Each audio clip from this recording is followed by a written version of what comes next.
Se você já teve aquela sensação de que o tempo tá passando e muitos dos seus objetivos você não conseguiu concretizar, e grande maioria deles é porque você tem medo, falta alguma coisa ali que te dá aquele empurrão pra frente, bem-vindos ao canal, é bem mais fácil do que parece. Aqui eu vou compartilhar algumas experiências e eu vou mostrar pra vocês alguns caminhos pra gente poder destravar esses medos e conseguir prosperar na nossa vida. Claro, eu não tô falando de riqueza, dinheiro, capitalismo. Eu tô falando de realizações pessoais, muitas vezes, né? Por exemplo, eu queria ser criador de conteúdo. Eu demorei muito para poder conseguir ter relevância na internet. E com 36 anos eu consegui. E quando eu cheguei nos 30, eu ficava frustrado porque eu tinha medo de achar que o tempo estava passando, eu estava envelhecendo e nada do que eu esperava estava acontecendo, porque o meu sonho sempre foi viver de YouTube, porque eu fui o começo da geração gamer, do PlayStation 1, do PlayStation 2, do Super Nintendo, até mesmo do Master System, do Atari. Então foi uma geração ali, ó, que foi um divisor de águas para a internet que a gente tem hoje. Só que eu nunca tive acesso a essas coisas. Minha família nunca teve condição financeira de poder comprar um videogame logo quando as coisas eram lançadas, né? Então, enquanto a galera tava no PlayStation 2, eu tava no Super Nintendo. Quando a galera foi pro 3, eu tava no 1. E assim vai, né? A gente sempre escalou na minha família de uma forma mais devagar. Eu já fui culturalmente criado na corrida dos ratos, que é aquela coisa de que a família trabalha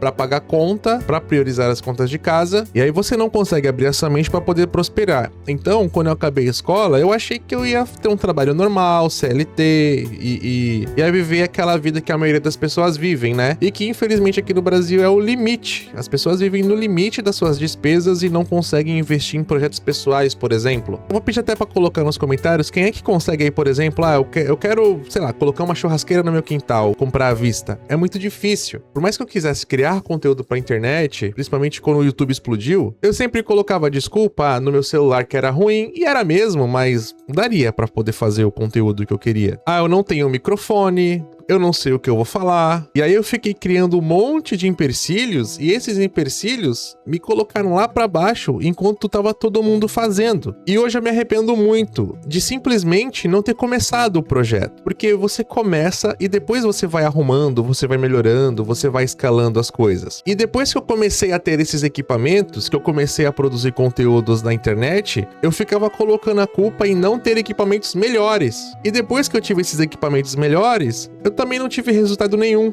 E aí que eu fui entender que o problema não estava no equipamento, estava no narcisismo de achar que eu era o dono da verdade e que eu nunca estava errado e que os outros sempre estavam errados. Eu postei um vídeo, eu fiz alguma coisa e ninguém comentou, ninguém curtiu, mas aí curtiram a postagem de um funkeiro que falou tudo errado e cantou uma música horrível. Eu ficava indignado. E aí só pra vocês entenderem a minha ideia, né? Enquanto a gente fica julgando essas pessoas, a MC Pipoquinha, o MC Daniel, o gordão da TJ, isso e aquilo, eles estão produzindo, eles estão fazendo deles, eles têm um público deles, eles acreditam na causa deles. Mesmo que você discorde, enquanto a gente fica aqui, ó, reclamando, criticando, falando mal, achando coisas absurdas, essas pessoas estão fazendo delas, estão correndo atrás do delas, estão fazendo o trampo delas. E essa foi a minha virada de chave. Eu perco muito tempo consumindo o conteúdo dos outros, criticando, achando ruim, mas eu não tô fazendo nada. E o pouco que eu faço também é ruim. E depois disso eu virei minha chave. Mas como eu tinha muito receio de criar conteúdo e fracassar, a minha estratégia foi bem devagar. Primeiro eu pesquisei o nicho que eu queria trabalhar, né? Nesse canal aqui, que tem 300 mil inscritos, eu fui pro nicho de games. Depois eu pensei em algo no nicho de games que eu gostasse de fazer. Eu tô usando de games, mas isso serve pra qualquer coisa, porque a ideia aqui é mostrar que eu comecei devagar. E aí eu simplesmente liguei o meu computador, peguei o jogo que eu gosto de jogar e gravei meu primeiro vídeo. Tive resultado? Não tive resultado. Por quê? Porque eu não tinha estratégia, eu não tinha estudo. E tudo que você vai fazer na sua vida, você tem que ter estratégia, você tem que ter estudo, você tem que ter conhecimento de causa do que você tá fazendo. Senão as chances de você fracassar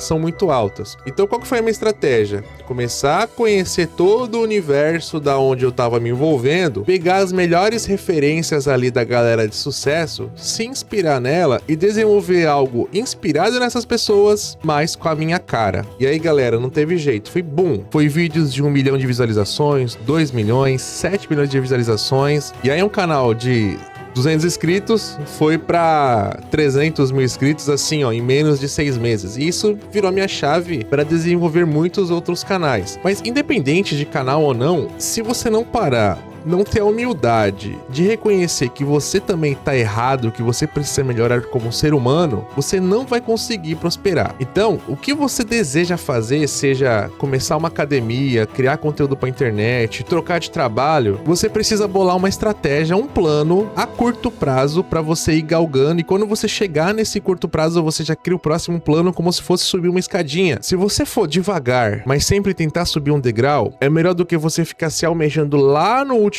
andar e ter aquela sensação que a distância é muito longa. E aí você não começa por isso, porque você fala, nossa, vai demorar muito pra eu chegar lá. Mas se você não começar, você não vai chegar. E aí eu vi uma reportagem de uma senhora que com 60 anos entrou na faculdade de medicina, porque o sonho dela era ser médica. E aí o repórter perguntou pra ela por que ela entrou na medicina com essa idade. E a resposta da senhora foi essa: é melhor eu terminar minha vida gostando daquilo que eu sempre quis fazer, realizando o meu sonho, mesmo que o meu tempo de vida seja menor, eu aproveite menos isso, do que eu ter uma vida frustrada de não ter feito nem um pouquinho daquilo que eu gostaria. Então, se você tem 20, 30, 40 anos, quer fazer alguma coisa, você tem que começar. Começa, depois arruma. E aí, eu vou explicar agora por que você tem medo de começar, e isso vai te ajudar a entender e a vencer esses medos de começar. Bom, acho que o primeiro medo de começar, o que os outros vão achar daquilo que você tá fazendo. Então, às vezes, você não começa a fazer alguma coisa porque você tem medo do olhar do outro. Só que assim, se você não começar, outra pessoa vai começar por você. Vai fazer o que você gostaria de estar fazendo. Então a primeira coisa é, não ligue para o que os outros vão pensar de você. Porque no começo você vai ser julgado, mas depois que começar a dar certo, vai todo mundo ficar puxando o seu saco e vai todo mundo querer tirar proveito daquilo que você conquistou. Quando eu criei meu canal de games, ninguém acreditava também que ia dar certo. Eu fui muito julgado sobre isso.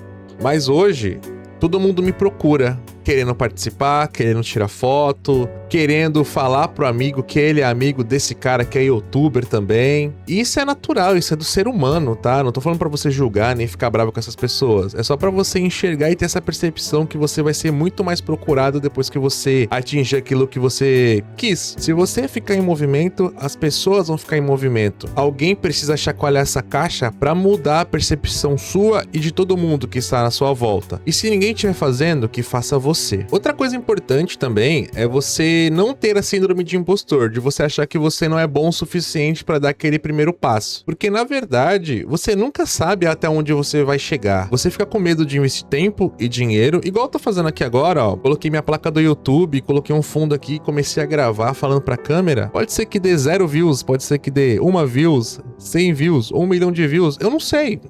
Mas o mais importante é, eu parei o meu tempo pra fazer algo que eu acredito, que eu acho que isso é o mais importante. E a questão de você investir o seu tempo, essa energia nisso, talvez você não chegue lá no topo onde você realmente gostaria, mas pare e pensa. Em algum lugar você vai conseguir chegar. Tira a síndrome do impostor da sua cabeça e começa a fazer a parada. Segunda coisa, a crise da procrastinação. Se você se comprometer a fazer algum projeto da sua vida, utilize essa ideia como se fosse a coisa mais importante pra você. Porque assim, ó, para e pensa, no teu trabalho CLT, você se dedica integralmente, você até se sente injustiçada porque as coisas não são do jeito que você esperava, você não recebe o elogio, o aumento de salário, mesmo assim você continua dando lá 100% de você. Aí quando você vai fazer alguma coisa que é pra você, que é um projeto pessoal pra você, você simplesmente não quer fazer, você fica jogando pra frente. Aí eu pergunto, né? Ué, quando é pros outros, eu faço de tudo, mas quando é pra mim eu não faço nada? É como se fosse visita na sua casa. Você arruma sua casa, você arruma seus filhos, você fala pra se comportar, você tem todo um cuidado. Agora, no dia a dia, ninguém faz isso, sendo que na verdade deveria até ser o contrário, né? E a gente não faz dessa forma. E como eu falei pra vocês, talvez o melhor caminho é cuidado com o excesso de informação, ela atrapalha demais. Pensa num caminho que você quer seguir para poder começar. E lembrando, tudo que você vai começar a fazer, você tem que focar no processo e não no resultado. Você tem que aproveitar cada momento daquilo que você tá aprendendo, porque é isso, gente. Toda vez que você se propõe a começar algo novo, mesmo você já vislumbrando aquele resultado final, você não sabe como vai ser o processo. Então você tem que aproveitar o máximo que você puder dessa aprendizagem que você vai ter, desse caminho que você você vai perseguir. Então, se você gostou desse vídeo, deixa o like agora, então, pra ajudar esse vídeo a chegar em muitas pessoas. Eu espero que vocês reflitam sobre isso que foi falado. Muito obrigado e até o próximo.